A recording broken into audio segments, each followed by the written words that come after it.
Hola, ¿qué tal, estimados estudiantes? Hola, espero que estén muy bien. A continuación, en este pequeño video, pues vamos a retroalimentar la guía de filosofía, la número 2, una guía que veo que, como todas las veces que hemos visto algo de filosofía, les dio inconvenientes a algunos de ustedes, ¿cierto? Algunos de ustedes presentaron serios inconvenientes.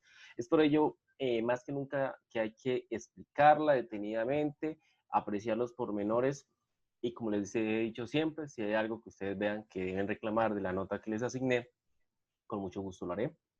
Con mucho gusto lo haré. Ustedes saben que pues todos somos seres humanos y hasta yo me puedo equivocar en mi criterio de calificación. Bien, proyectando la guía en cuestión, podemos ver lo siguiente. Eran 3 preguntas. ¿Cuál fue el criterio de calificación? Por una pregunta correcta de los 50 puntos les daba 20. Las otras 2 preguntas valían cada pregunta 15 puntos.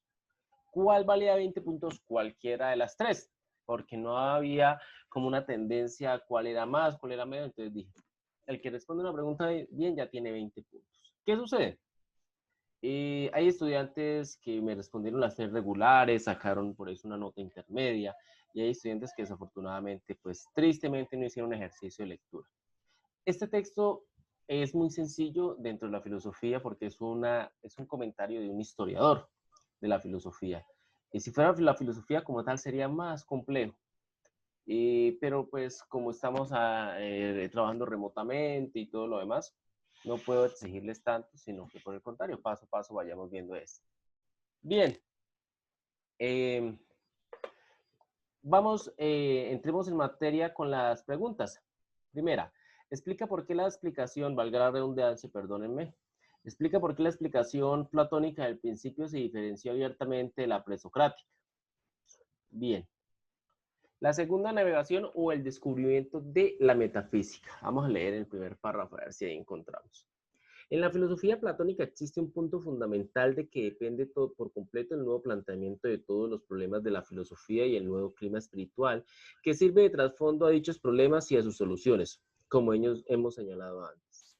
Este punto consiste en el descubrimiento de la existencia de una realidad suprasensible, es decir, una dimensión suprafísica del ser, de un género de ser no físico, que ni siquiera había sido barruntada por la precedente filosofía de la física. Cuando hablamos de barruntar es que al menos que la hubieran pintado o que la hubieran por lo menos planteado.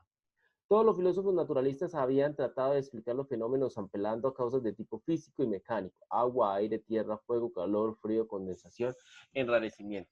¿Será que de ahí ya podemos extraer la respuesta? Claro que sí. Dice, ¿por qué la explicación platónica del principio se diferenció abiertamente de la presocrática? Entonces, en el primer párrafo ya nos están diciendo, hay 2 formas de entender la problemática del principio, del arqué, como lo habíamos dicho antes, cuando habíamos hablado de los presocráticos en el primer periodo, y mientras los presocráticos hablaron del principio de todas las cosas, empleando una alusión directa e indirecta a un elemento de la naturaleza: agua, fuego, aire, los 4 elementos. Todos vimos que hay otros que ya no plantean tanto eso, pero hablaban de espermatas, etc. Es decir, Platón acusa a los presocráticos de intentar explicar las cosas o el principio de todas las cosas empleando otra cosa o un objeto como tal del mundo. ¿Qué queda la pregunta? Si el agua es el principio, ¿qué crea el agua? ¿Qué origina el agua? ¿De dónde proviene el agua? Los presocráticos explicaban que era un ciclo y que era constante, etc.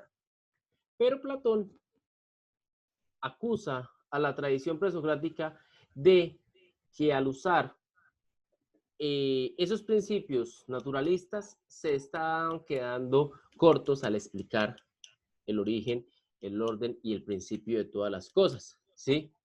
¿Por qué? Porque Platón está planteando ya en ese primer párrafo, el comentarista, que a diferencia de los presocráticos que estudiaron lo que existe, dando una respuesta desde un nivel físico, Platón busca explicar la existencia del mundo, de las cosas, del ser, desde un mundo suprafísico, es decir, desde un mundo paralelo al cual nosotros habitamos. Bien, continúo leyendo.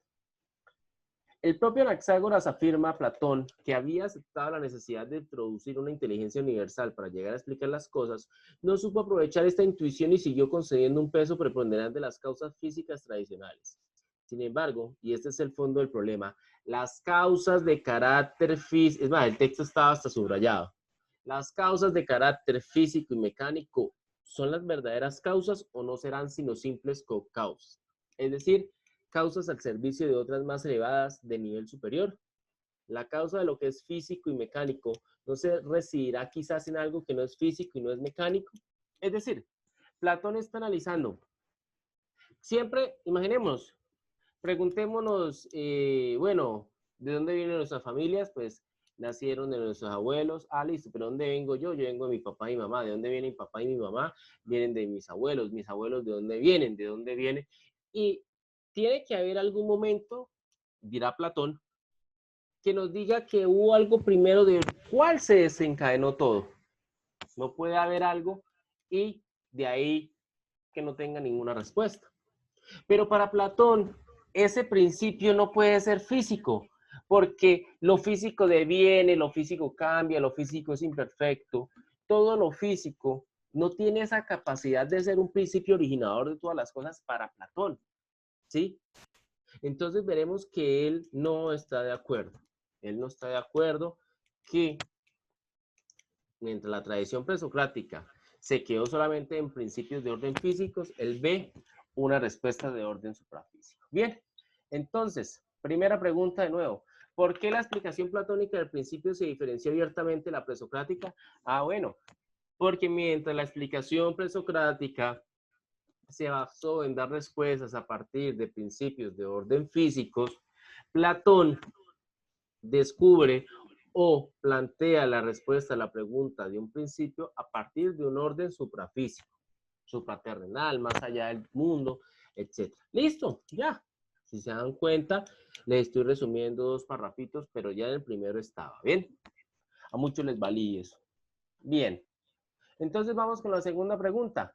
Explica en qué consistió la segunda navegación platónica y en qué se diferenció de la primera. Dice, para responder a estos problemas, Platón emprendió lo que él mismo denomina con una imagen simbólica, una segunda navegación. En la antigua terminología marinera se llamaba segunda navegación a la que se emprendía cuando al desaparecer el viento y no sirviendo ya las velas, se apelaba a los remos. En la imagen platónica, la primera navegación simboliza el recorrido que realiza por la filosofía impulsada por el viento de la filosofía naturalista. La segunda navegación, en cambio, representa la aportación personal de Platón, la navegación realizada gracias a sus propias fuerzas, es decir, metáforas aparte, su contribución personal. La primera navegación había resultado básicamente extraviada de su rumbo, porque los filósofos presocráticos no habrían logrado explicarlo. Bueno, hasta ahí nos están diciendo que es la segunda navegación, pero en términos metafóricos, y hay gente que se quedó ahí. Yo no les estaba pidiendo solamente que me hablaran de la metáfora, sino en términos filosóficos, ¿qué simbolizaba esa metáfora? Entonces, hasta ahí, quienes me respondieron hasta ahí, por eso les valí medias a duras penas, porque solamente se quedaron en la explicación literaria y metafórica que Platón empleó. De aquí para adelante viene ya lo grueso de filosofía. La primera navegación había resultado básicamente extraviada en su rumbo, porque los filósofos presocráticos no habían logrado explicar lo sensible a través de lo sensible mismo. Recuerden ahorita que habíamos hablado. Los filósofos presocráticos, ¿cuál era el principio? Algo físico. Platón ve que no es una respuesta suficiente porque todo lo físico deviene, cambia, y esos principios, desde un orden físico, no son perfectos. Y aquello que es principio es perfecto, es único, es inmutable. Bien. Por lo contrario, la segunda navegación halla una nueva ruta que conduce al descubrimiento de lo suprasensible, esto es, del ser inteligible. Ahí prácticamente en esa línea está la parte fundamental de la respuesta. Y aquí viene la explicación mejor. En la primera navegación se permanece en una vinculación demasiado estrecha con los sentidos y lo sensible.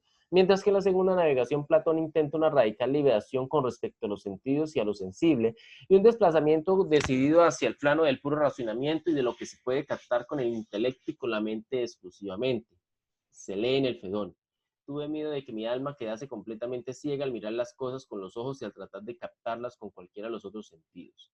Y por eso decidí que debía refugiarme en los razonamientos, logoi, y considerar mediante estos la verdad de las cosas. Me he internado en esta dirección y en cada caso, tomando como base aquel razonamiento que me parezca más sólido, juzgo verdadero lo que concuerda con él. Y tanto con respecto a las causas como con respecto a las demás cosas. Y lo que no concuerdo lo juzgo no verdadero. El sentido de esta segunda navegación resulta particularmente claro si tenemos en cuenta los ejemplos que menciona el propio Platón. Vamos a los ejemplos. Queremos explicar por qué es bella una cosa. Pues bien, para explicar ese por qué, el filósofo naturalista recurriría a elementos puramente físicos, como el color, la figura y otros elementos de esta clase. Sin embargo, afirma Platón, estos no son verdaderas causas, sino medios o concausas. Por lo tanto, es preciso postular la existencia de una causa superior, que por ser una y verdadera causa será algo no sensible, sino inteligible. Se trata de la idea o forma pura de lo bello en sí, que mediante su participación, su presencia, su comunidad, o en todo caso, una cierta relación determinante, hace que las cosas empíricas sean bellas, es decir, se relacionan a través de la forma, del color y de la proporción que por fuerza se requieren para ser bellas. Bien, y aquí un segundo ejemplo no menos elocuente. Sócrates se halla en la cárcel a la espera de ser condenado. ¿Por qué está en la cárcel? La explicación natural mecanicista solo está en condiciones de afirmar lo siguiente, porque Sócrates tiene un cuerpo que está formado por huesos y por nervios, músculos y articulaciones, que mediante la tensión y el relajarse de los nervios puede moverse y poner en funcionamiento los miembros. Debido a ello, Sócrates habría movido las piernas, habría ido a la cárcel y se habría quedado allí. Ahora bien, es evidente lo inadecuado de tal explicación. No nos da en realidad el verdadero por qué, la razón por la que Sócrates se halla en la cárcel, sino que se limita a explicar el medio o el instrumento que Sócrates se valió para caminar y para permanecer con su cuerpo en la cárcel. La verdadera causa por la que Sócrates ha sido encarcelado no es de orden mecánico y material, sino de orden superior, es un valor espiritual y moral. Decidido, bueno, eso es el ejemplo que Platón emplea. ¿Cómo entender? ¿Cómo entender esto? Que ya les estoy dando la respuesta. La diferencia de la primera y la segunda navegación es esa, que mientras Platón en la primera navegación, todos los filósofos naturalistas pues, se valieron de respuestas netamente físicas, Platón en su segunda navegación emplea la respuesta en torno al principio a partir de un mundo suprasensible que explicara el mundo sensible. ¿Cómo entender ese carretazo? Mentiras, ¿cómo entender eso que dijo Platón? Entonces, volvamos a algo que bueno, en décimo no lo hemos trabajado, pero el año pasado lo trabajamos un poco a profundidad. Algo muy sencillo y es la famosa alegoría de la caverna. En el libro séptimo de la República, Platón plantea su mito, su alegoría de la caverna, que es muy práctica para entender básicamente la postura platónica. Profe, ¿cómo hace mundo sensible, mundo suprasensible? Bueno, Platón habla de que existe una serie de chicos jóvenes, aquí solamente el texto muestra uno, que toda su vida ha crecido encerrado en una cueva, amarrado con los grilletes del cuello y de las manos, y lo único que puede hacer es ver al frente las sombras. No sabe nada porque pues cuando ahí pues esta imagen no me sirve mucho, pero bueno, cuando le llevan de comer, no ve a sus captores, no ha visto nada, y lo único que ha visto son las sombras que proyecta la luz de cosas que todo el tiempo le están pasando y proyectando esas personas. Entonces, estas personas que viven aquí encerrados creen que las cosas son las sombras y llaman jarrón a la sombra de jarrón. Y no se dan cuenta que hay algo que la está proyectando. Entonces ellos llevan toda su vida viviendo ahí en esa realidad y en ese mundo y creen que esa es la realidad y que esa es la verdad y que los objetos que son proyectados como sombras son objetos, no sombras como tales. Un día uno de ellos es arrastrado fuera de la caverna y llevado al exterior. Y al ser llevado al exterior, con mucho dolor, sacrificio, comienza a abrir los ojos poco a poco, porque nunca ha visto la luz del día por fuera, ¿sí? Siempre ha sido una luz artificial. Comienza a presenciar el mundo, los árboles, los animales, las demás cosas, y finalmente logra mirar el sol, aquel que le da luz a todo y permite que todo exista, mínimo por su luz, y obviamente hoy en día sabemos que es principio de vida. Bien, cuando vuelve a la caverna a liberar a sus compañeros lo tachan de loco porque no son capaces de creer todo esto que está diciendo. Entonces, Platón en este sencillo mito habla de dos mundos, ¿sí? Del mundo suprasensible, que es el que está acá afuera. ¿Y cuál sería el sensible? Platón dirá todo el mundo que está aquí dentro de la caverna. Todo el mundo que nos hacen creer, todo el mundo que deviene, cambia, que es imperfecto. En cambio, el que está afuera de la caverna sí es el verdadero mundo, el mundo auténtico. Entonces lo mismo dirá con las cosas Platón.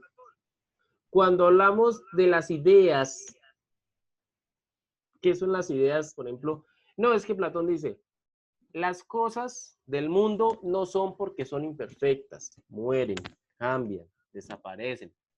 Pero debe haber algo que haga que esas cosas sean. No son por sí mismas, pero son, ¿por qué? Porque participan de aquella idea que sí es la que realmente es. Ejemplo, yo puedo imaginar un árbol y árboles hay muchísimos, pero todos son imperfectos. Pero debe haber una idea de árbol que haga que las demás cosas sean árboles, porque esas cosas participan de esa idea que es en sí misma árbol. Bueno, es una breve explicación de esa diferencia platónica, pero hablar de lo suprasensible es fundamental, porque para Platón no, el mundo en sí mismo no se podía explicar, debía tener una respuesta suprasensible. ¿Por qué?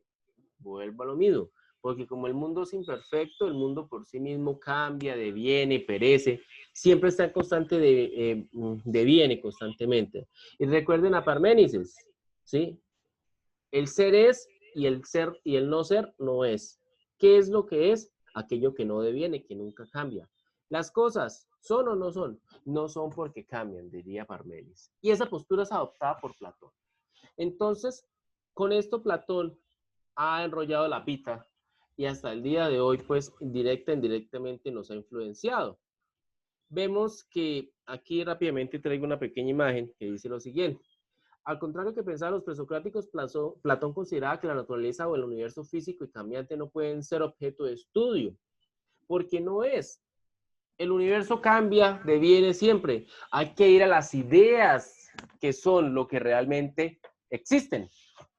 Porque yo puedo matarme estudiando un árbol, pero ese árbol va a morir. Pero si yo estudio la idea del árbol, puedo conocer todos los árboles sin necesidad de haber visto alguno un día. Y uno dirá, pues interesante, porque sí hay una verdad.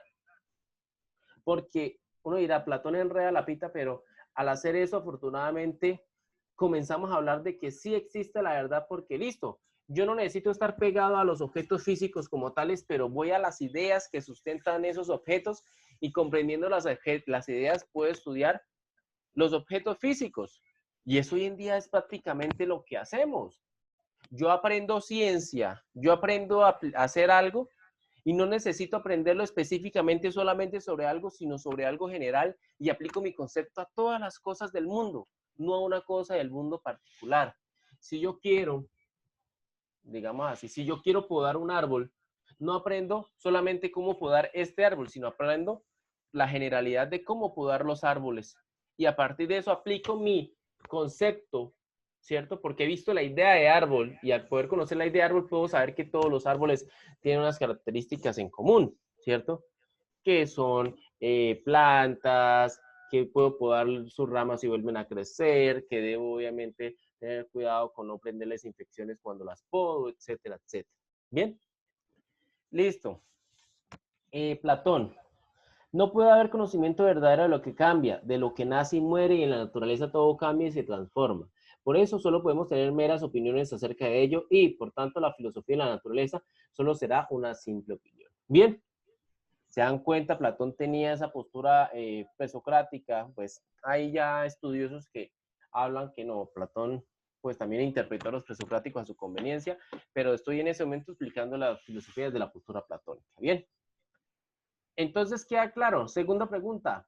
La segunda navegación consistió en que Platón ya no se queda en una explicación del mundo a partir de lo físico, sino a partir de lo suprasensible. Llega hasta un punto donde dice lo físico no es, debe ser lo primordial a ser estudiado porque es que lo físico es imperfecto, cambia de bien. Bien. Vamos con la tercera pregunta. Explica por qué el texto señala que la historia de la metafísica quedó dividida en dos, a saber, antes y después de la segunda navegación platónica. Dice, podría multiplicarse indefinidamente los ejemplos de este tipo. Platón afirma expresamente que lo que dice se aplica a todas las cosas. Eso significa que para que exista cualquier objeto físico hay una causa suprema y última que no es de carácter físico, sino de carácter metafísico, como se irá utilizando un término acuñado posteriormente. La segunda navegación conduce pues a reconocer la existencia de dos planos del ser, uno de ellos fenoménico y visible, es decir, el mundo de nosotros hoy en día, mientras que el otro es invisible, metafenoménico, aprehensible solo con la mente y, en consecuencia, puramente inteligible. Y aquí el texto mediante el cual Platón afirma con toda claridad este hecho. Bien, aquí vamos con los dos últimos párrafos que son la respuesta final. Sin ninguna duda, podemos afirmar que la segunda navegación platónica constituye una conquista que señala al mismo tiempo la fundación y la etapa más importante de la historia de la metafísica. Vea, es que hasta literal está. En realidad, todo el pensamiento quedará decisivamente condicionado por esta distinción, ya sea en la medida en que se la acepte, como es obvio, o en la medida en que no se la acepte. En este último caso, tendrá que justificar de un modo polémico su no aceptación y siempre quedará dialécticamente condicionado por dicha polémica. Muchos me copiaron esto, pero les pregunto, ¿en este párrafo explica cuál es la distinción histórica que se hace? No. Ahora apenas la presenta. Por eso ahora apenas se los va a ir como regular. Aquí es donde estaba el grueso de la respuesta principal. Con posterioridad a la segunda navegación platónica y solo después de ella, se podrá hablar de material e inmaterial, sensible y suprasensible, empírico y metaempírico, físico y suprafísico. Y es a la luz de tales categorías como los filósofos físicos procedentes resultan materialistas y la naturaleza y el cosmos dejan de ser la totalidad de las cosas que son, para limitarse a ser la totalidad de las cosas que aparecen. El verdadero ser está constituido por la realidad inteligible. Ahí está, en ese párrafo está tal cual. Platón, con su planteamiento, partió de la historia de la metafísica. ¿Por qué? Una breve aclaración sencilla de qué es metafísica, porque creo que la hemos usado mucho, pero no hemos explicado qué es metafísica. Resulta y pasa que esa definición no va a ser platónica, sino esa definición va a ser más aristotélica. Ni siquiera aristotélica, ¿sí? Va a ser posterior de los discípulos. Resulta y pasa que ustedes recuerdan esta palabrita que nosotros vimos mucho en filosofía, physis, que era algo semejante a naturaleza, pero a todo lo que está en el entorno, es decir, todo lo que existe como tal, cosmos, todo eso. De ahí heredamos la palabra física. Entonces, la tradición ha dicho que la física es la que estudia el comportamiento de los cuerpos, ¿cierto? Y las causas de ello. Entonces, si yo quiero saber por qué se mueve un cuerpo, busco la aceleración, la fuerza, ¿cierto? Busco qué ocasionó ese movimiento, si fue por sí mismo, aunque ningún cuerpo se mueve por sí mismo, sino que es propulsado directa o indirectamente por algo, ¿cierto? En cambio, la metafísica, esa palabra no existía ni siquiera en la época de Platón, pero se logra explicar básicamente lo que Platón hablaba cuando hablaba de cifra sensible. Estudia las causas primeras,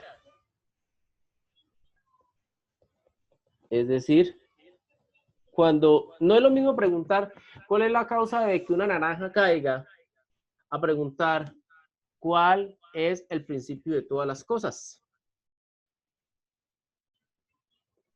¿Cuál es la causa del origen del ser? ¿Qué es lo que es y qué es lo que no es? No es lo mismo. Entonces, Platón, con esta postura del mundo suprasensible, logra dar mayor claridad a algo que ya venía desde la postura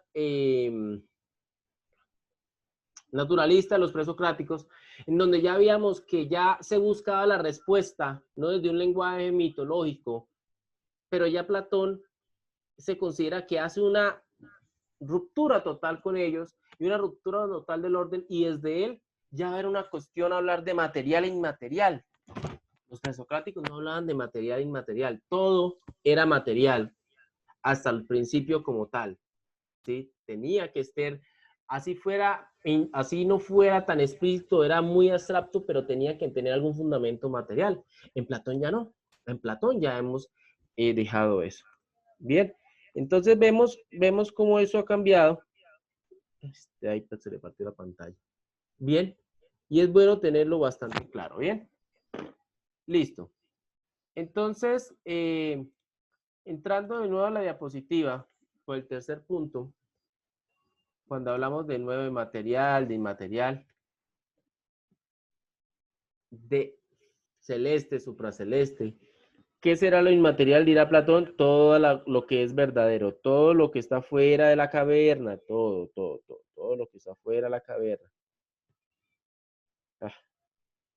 Todo. ¿Qué es lo material? El mundo en el que estamos, que cambia, que deviene, que todo es. Bien. Entonces, profe, pero es que al salir de la caverna también no es mundo. Ah, bueno. No, o sea, recuerden que es una metáfora, o sea, es una alegoría. Platón, mediante estos elementos, está tratando de dar cuenta de un mundo que cambia, o sea, de un mundo imperfecto a un mundo perfecto. ¿Sí? ¿Cuál será el mundo perfecto? Pues al mundo al que sale el ser humano después de que está en esa caverna. Y desde ahí va a venir toda la postura filosófica básica de Platón. Es bueno, si tenemos claro esto, vamos a tener bastante claro Platón, porque es que Platón, su disputa o su lucha filosófica es en torno a eso, a una verdad que apunta a un mundo suprasensible y debemos vivir en torno a ese mundo. Por eso es que Platón, cuando es adoptado por la tradición cristiana en la patrística, cuando hablemos de Edad Media en otro año, Platón va a ser el filósofo predilecto de la patrística, porque cuando los primeros pensadores cristianos tuvieron que enfrentarse contra los herejes en debates públicos para defender la fe cristiana, lo hicieron con elementos filosóficos. ¿Y a quién fue el primero que lograron recurrir? A Platón. Hablar de un mundo que es el que da fundamento a este mundo imperecedero, corrupto, en el que todo cambia.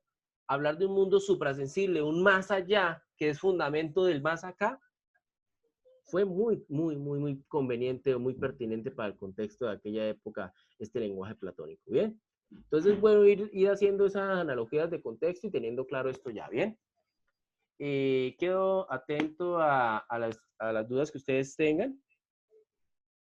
Cualquier duda, por favor, me avisan. Con esto he retroalimentado esta guía en cuestión. Les deseo un abrazo, por favor. Les mando un abrazo, perdón. Cuídense mucho. Y más, recuerden que esta pandemia no ha acabado. Lo que les he dicho acá grabado en los videos que he grabado. Europa es el espejo a futuro de lo que es Latinoamérica. Cuando llegó la pandemia primero allá, nos confinamos primero para evitar muertes tan rápidas, pero pues Lastimosamente hoy en día Latinoamérica es el que está poniendo la mayor cantidad de muertos, pero por lo menos Colombia siguió el ejemplo positivamente y eso evitó que nuestro sistema de salud colapsara. Ya ellos están viviendo una segunda ola porque las medidas restrictivas ya las bajaron y pues allá también creyeron que ya, que el coronavirus había pasado, que ya no era necesario usar tapabocas, que podían volver a su ritmo de vida normal y des en cuenta lo que está pasando. Nuevas olas de recontagios, cierres por todo lado, entonces, y sobre todo vidas perdidas que puede llegar al punto otra vez de saturar el sistema de salud. Entonces, por favor, cuidémonos mucho. Espero que estén muy bien. Un abrazo.